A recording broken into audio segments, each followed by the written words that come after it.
Ran.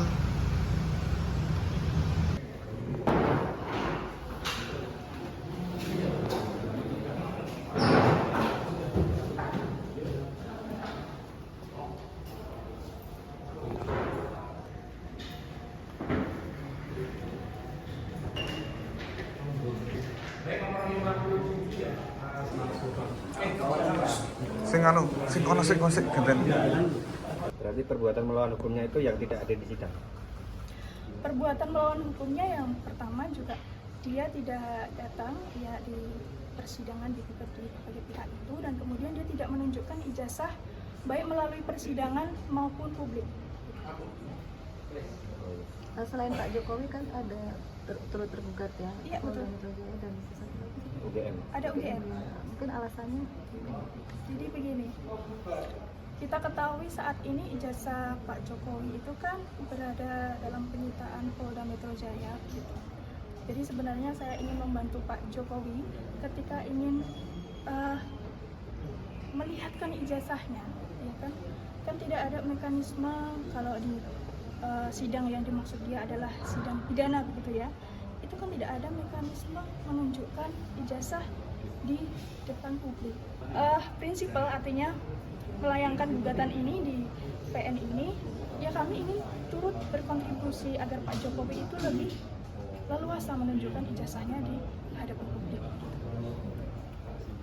Ini masih terkait dengan yang tulisan palsu atau asli ijazahnya atau bagaimana? Begini ya Pak, menjawabnya. Penggugat ini melayangkan gugatan mengakui bahwa Pak Jokowi itu alumni dan lulusan. Secara normatifnya memang ijazah Pak Jokowi itu kan asli. Hanya yang menjadi problem saat ini, ijazah yang dikuasai Pak Jokowi yang kemudian disita oleh Polda Metro Jaya itu yang kita belum paham asli ataukah tidak asli gitu. Ini.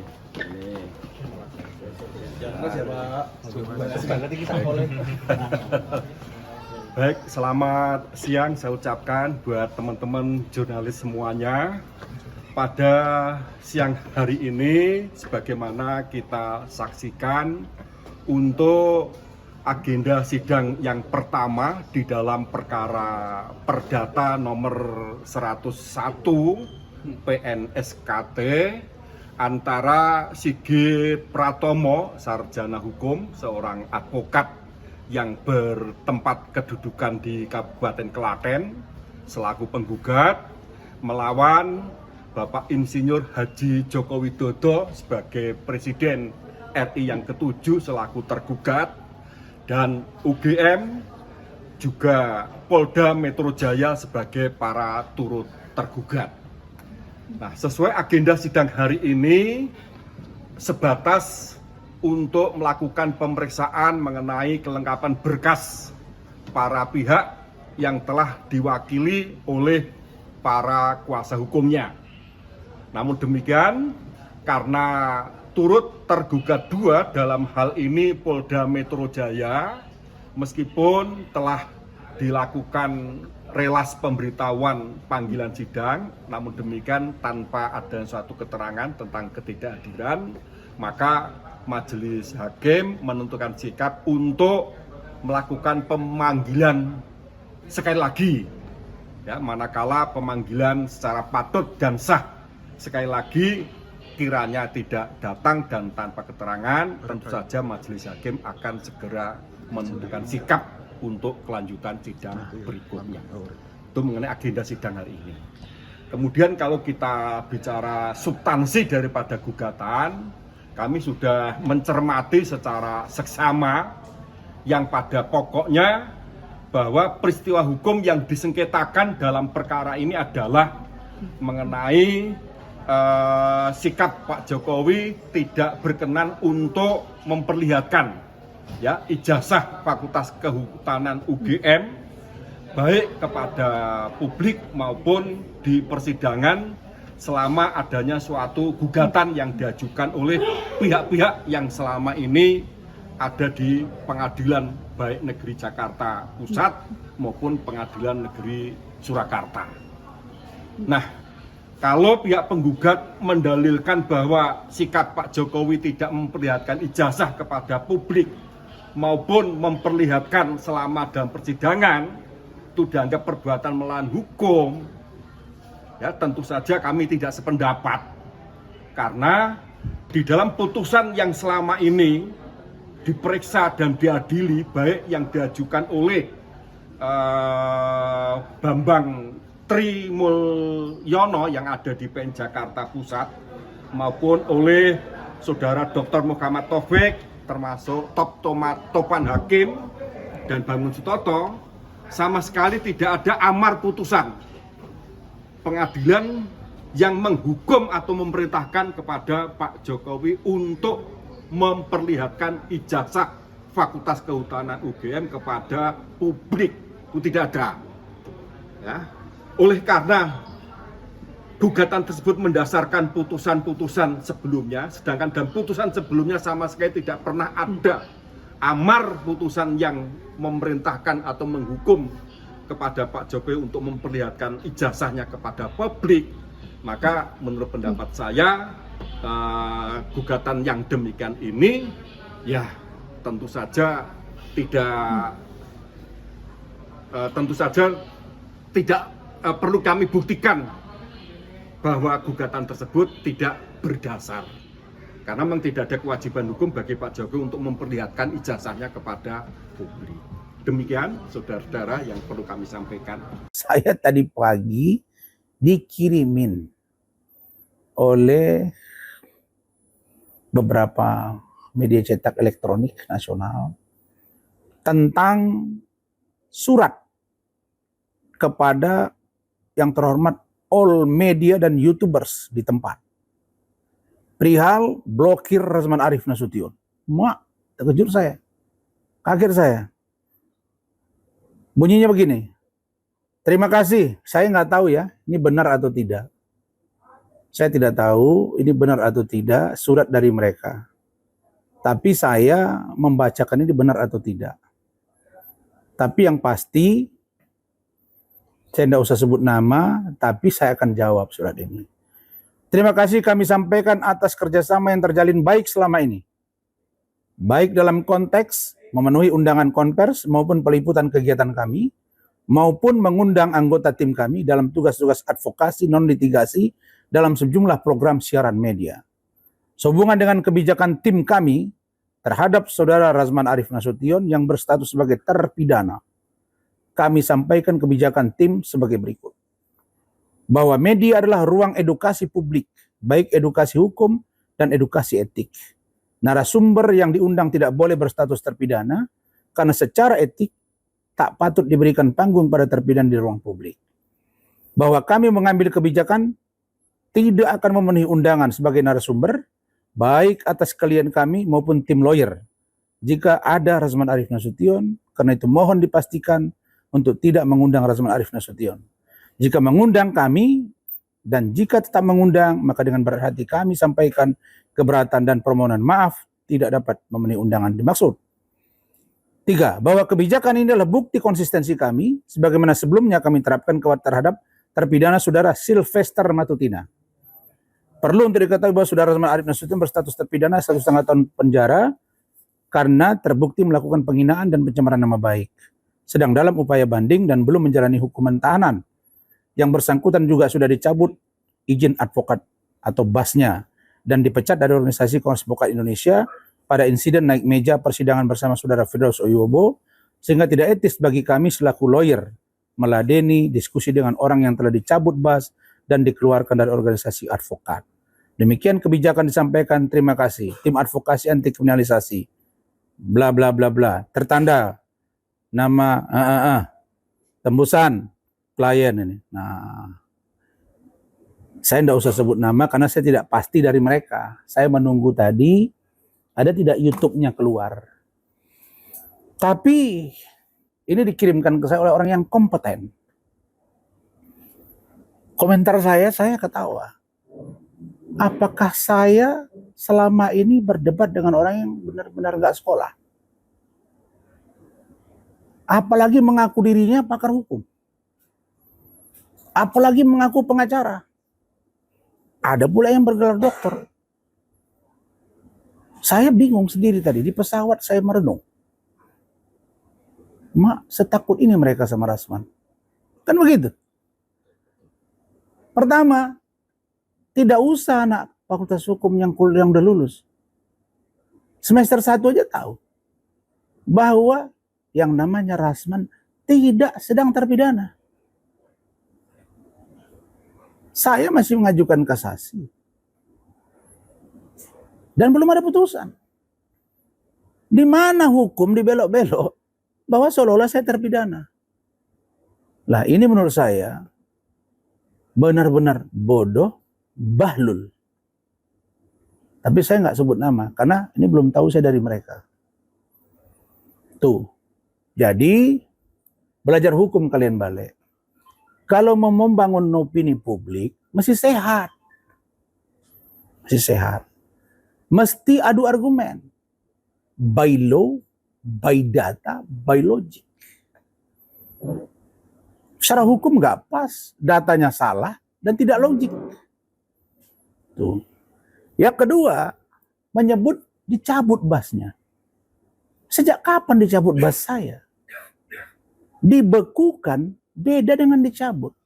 Dalam Kamus Besar Bahasa Indonesia, dibekukan itu temporary. Sementara. Sedangkan dicabut permanen, alien. Ini nggak perlu juga harus sarjana hukum. Dan ini adalah konsekuensi dari seorang Rasman yang menyuarakan nuraninya di ruang sidang dengan sebuah konsekuensi. Dan saya tidak mempermasalahkan ini. Kok kau yang keberatan? Kau bilanglah klien-klien saya, kalian bilang itu Rasman gini. Ya, kok kalian sibuk?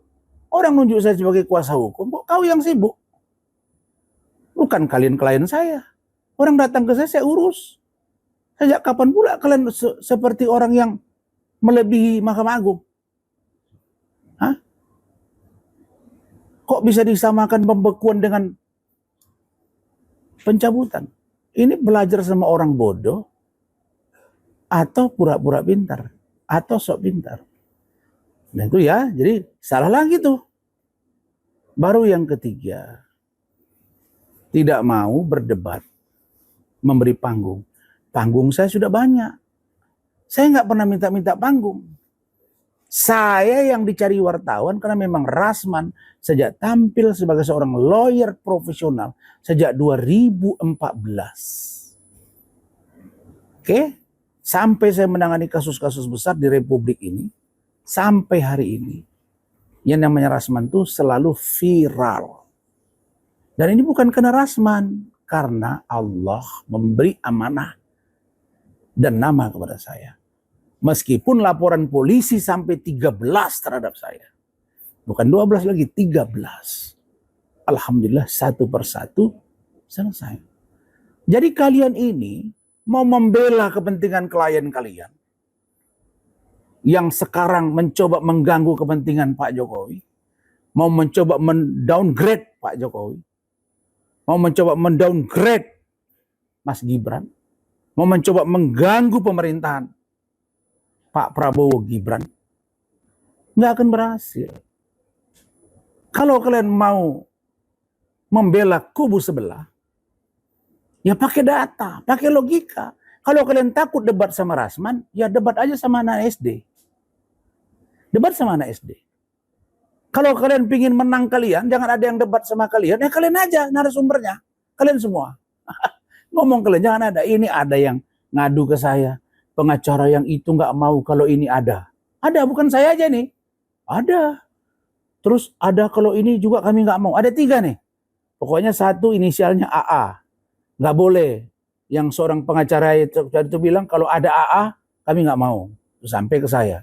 Yang kedua kalau ada FA, kami nggak mau. Nah, baru yang ketiga Rasman. Lalu sekarang buat ini rilis. Apa ini? Saya tahu yang kalian khawatirkan dari seorang Rasman. Karena Rasman kalau sudah bicara, yang keluar isi-isinya. Bukan kulitnya, jantung-jantungnya. Kan saya sudah ngomong kemarin. Bagaimana Pak Jokowi menyampaikan sesuatu kepada saya, dan saya sampaikan di depan kediaman Pak Jokowi. Dan saya sampaikan di rakyat bersuara. Ada peran-peran di situ. Jangan karena si AS gagal jadi cawapres, terus ada orang yang coba mendukung, mengganggu saya. Terbaca kan permainan kalian? Dan itu semua gambarannya dari pernyataan Rasman.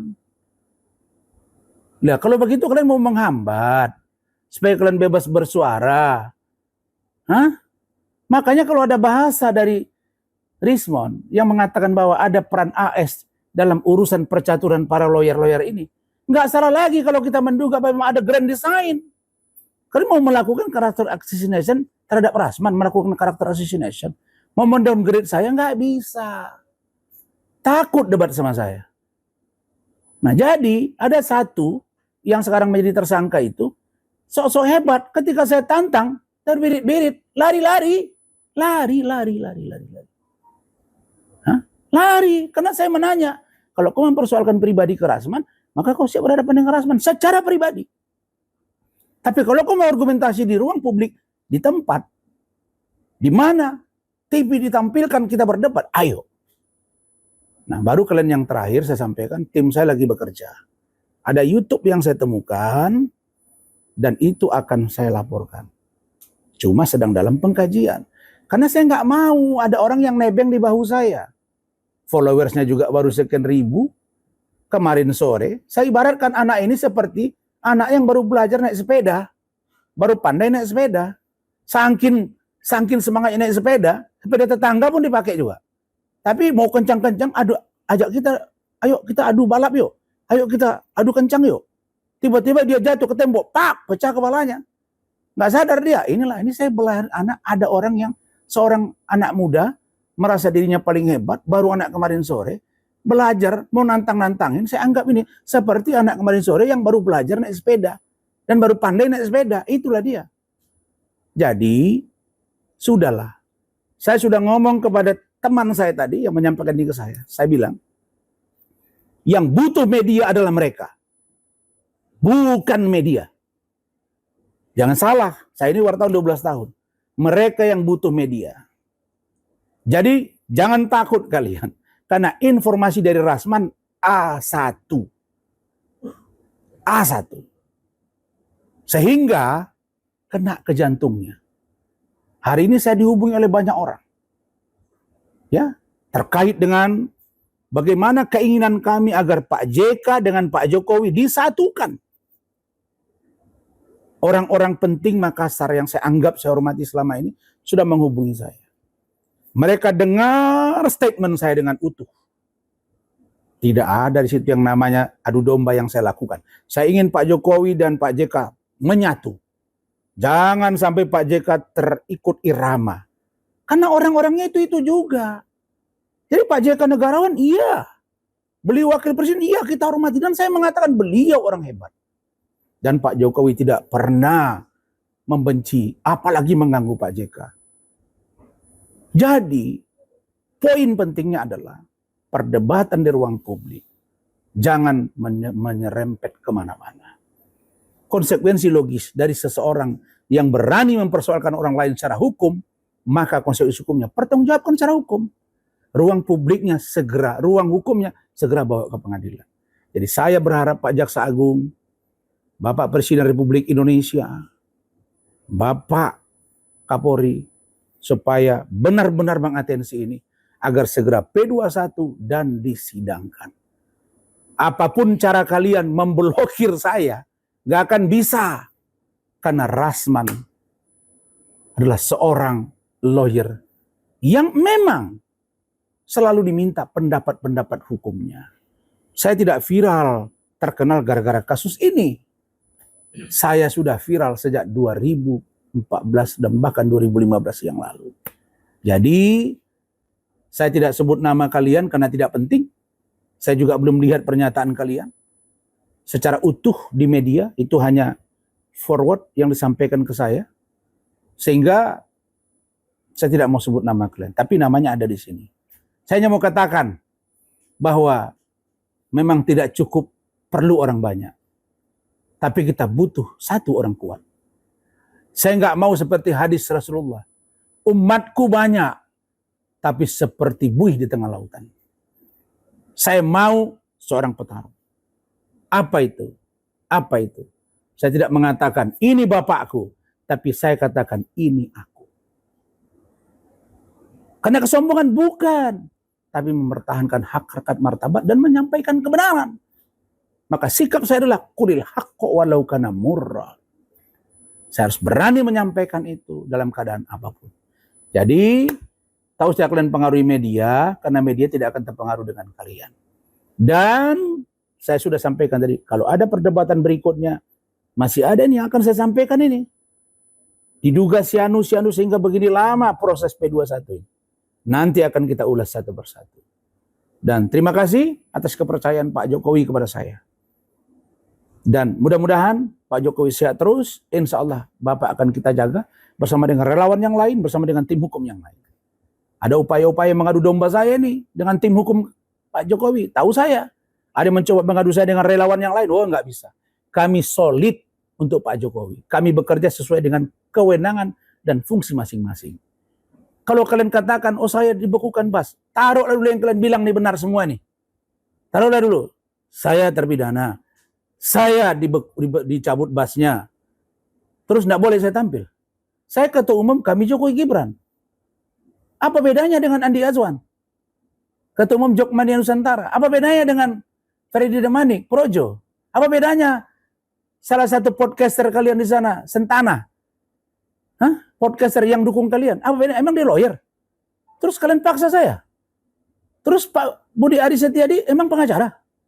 Ketua Projo lah, saya berdiri dengan standing position saya. Jangankan saya sebagai seorang ketua kami Jokowi, saya menjadi salah satu tim hukum, kalau memang diminta boleh. Kenapa kalian yang sibuk? Saya ganggu rupanya rezeki kalian. Kalau kalian semakin tersudut, maka saya melihat bahwa jangan sampai kalian menjadi orang-orang yang pengecut. Demikian, terima kasih. Saya yakin Allah akan bersama orang-orang yang niat dan hatinya tulus. Allah akan bersama orang-orang yang tidak munafik. Saya yakin Allah akan melindungi dan menjaga saya dan keluarga saya. Dan menjaga keluarga besar Bapak Jokowi Dodo. Demikian, terima kasih. Wallahu a'lam bishawab. Wassalamualaikum warahmatullahi wabarakatuh. Selamat malam. Subscribe, share, like, and comment. Subscribe, share, like, and comment. Subscribe, share, like, and comment. Subscribe, share, like, and comment. Subscribe, share, like, and comment.